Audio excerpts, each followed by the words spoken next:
تتجاوز الجماعه. يعني مسؤوليه تاريخيه للرئاسه. طب اتفضل، هذا الكلام هايل، اتفضل حطه في التنفيذ. احنا مش عايزين اي عسف طبعا، ولا يتنكر لجماعته ولا يخرج عنها ولا كلام من ده يعني، بس حط القواعد القانونيه والدستوريه بحيث تكون حقا وفعلا رئيس يكون مصري. استاذ عبد الله، سؤال مهم سياده المستشار، عايزه اجابه حضرتك عليه حوالين وجود اهم في ملف مهم الناس شايفه انه اهم من 5 ملفات، وهو ملف العلاقه مع الاقباط، وان وجود الدكتور مرسي في سده الحكم من خلفيه اسلاميه جعل باقي التيارات الاسلام السياسي او التيارات الاسلاميه جزء منها متزن وجزء منها غير متزن او يعني متطرف، أخذتها العزة بالنفس وبدأت تظهر على حس وجود رئيس من هذه الخلفية في السلطة، وبدأت تتأجج مشكلات لها علاقة بالأقباط، وبدأ الرئيس في حيرة من أمره ما بين أن يرضي هذه التيارات وما بين أنه رئيس للدولة عليه أن يحمي جميع المواطنين من هم معه في نفس الدين ومن يختلفون معه في الدين.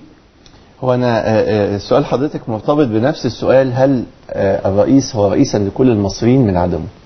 فدي برضو دي جزئية مرتبطة بنفس الكلام اللي حضرتك بتقوليه. أنا النهاردة عايز أقول إن هو ما قدرش إن هو يصل لكل المواطنين بأنه هو رئيس لكل المواطنين. ليه؟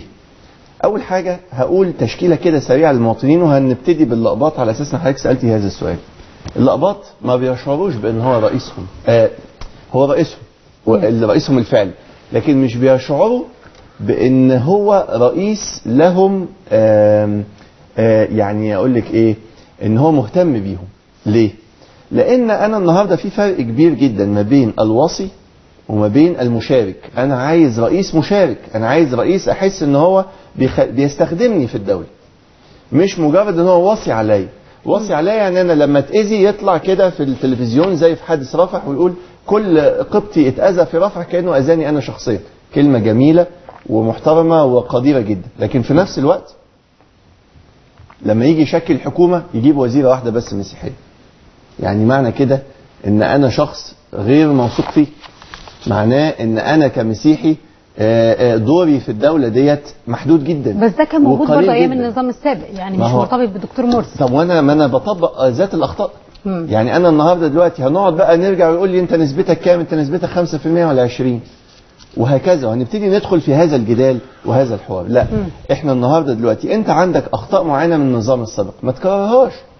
يعني حسني مبارك كان وصل بيه المرحله ان هو كان بيعين ب3 وزراء في حكومه واحده. انت معين لي وزيره واحده في المؤسسه الرئاسيه، 2 في وسط حاجه و30 ولا في وسط حاجه و40 وهكذا. فالقصه دي لا، قصه مش واضحه، وبالنسبه لنا لا يعني متاخد منها موقف. بدليل فين قانون بناء الكنائس على سبيل المثال؟ يعني انت عايز تراضي الناس ديت وتحسسهم بان هم كان حقهم متاكل وبترجع لهم حقهم. انت جيت بقى قاضي عادل وجاي الهمام اللي بيرد حقوق المسلوب. خلاص اديلهم مثلا قانون بناء الكنائس، اديلهم قانون ينظم العلاقه الشخصيه او الاحوال الشخصيه في تغيير الديانه. النهارده لما بلاقي واحده غيرت دينها مثلا من مسيحيه بقت مسلمه، عيالها دول هيروحوا فين؟ حقوقها المدنيه هيروحوا فين؟ كل الكلام ده، والكلام ده موجود على مكتب الرئيس. انا عارف ان يمكن ال100 يوم وقت ضيق لحل مشاكل كثيره، لكن ولا حاسس انه ممكن الرئيس مش عايز ياخد خطوات في دي علشان خايف من الجماعات الاخرى السلفيين كنوع من رد الجميل او الدين اللي عليه في الانتخابات؟ بصي حضرتك الاثنين، وخاصه طبعا جزئيه تواجد السلفيين اللي هم واقفين بالمرصاد لاي حق يتاخد زياده هم مش راضيين عليه. ده امر برضه في حد ذاته هو قلقان منه، مش قادر، يعني يمكن ايده مش مطلقه في هذا الموضوع. بس انا كرئيس دوله انا عندي الدوله كلها تحت ايديا، الدوله كلها بكل سلطاتها. مفيش حاجه اسمها ان انا ممكن اخاف من فعل حساب فعل.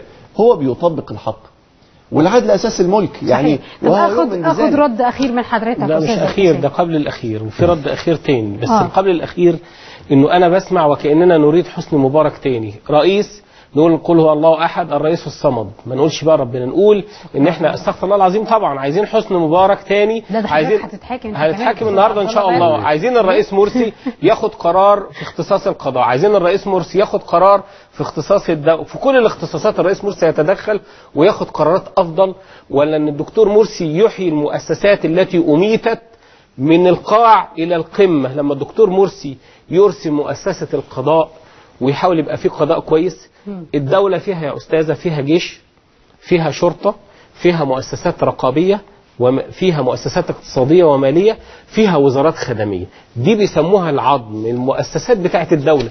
لما الدكتور مرسي السيد الرئيس يكون واخد اتجاه لبناء هذه المؤسسات ومش عايز بيتورع أن ياخد قرار في حاجة، نقول ان هو بينمي مؤسسة الشرطة، بقينا نقول له هات واحد للشرطة يكون راجل ثقة، يقول اللي يجي من الشرطة يعدل الشرطة لازم يكون حد من الشرطة.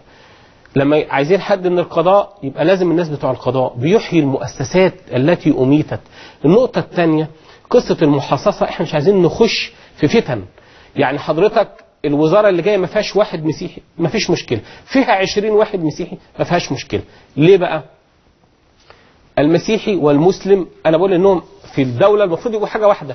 انا عندي كفاءة مسيحية محترمة جدا ويقدر يشتغل في الموضوع الفلاني، لو جبنا وزير 2 3 5 10 ما دام هو كفاءة، ما اقولش ان انا هقدم المسلم على المسيحي والا يبقى انا دخلت في موضوع تاني كده 5% و10%. كده هم شايفين انه ما فيش ولا واحد كفاءة الا واحد. حضرتك في نقطة واحدة بس، الانبا يوحنا قلت اللي هو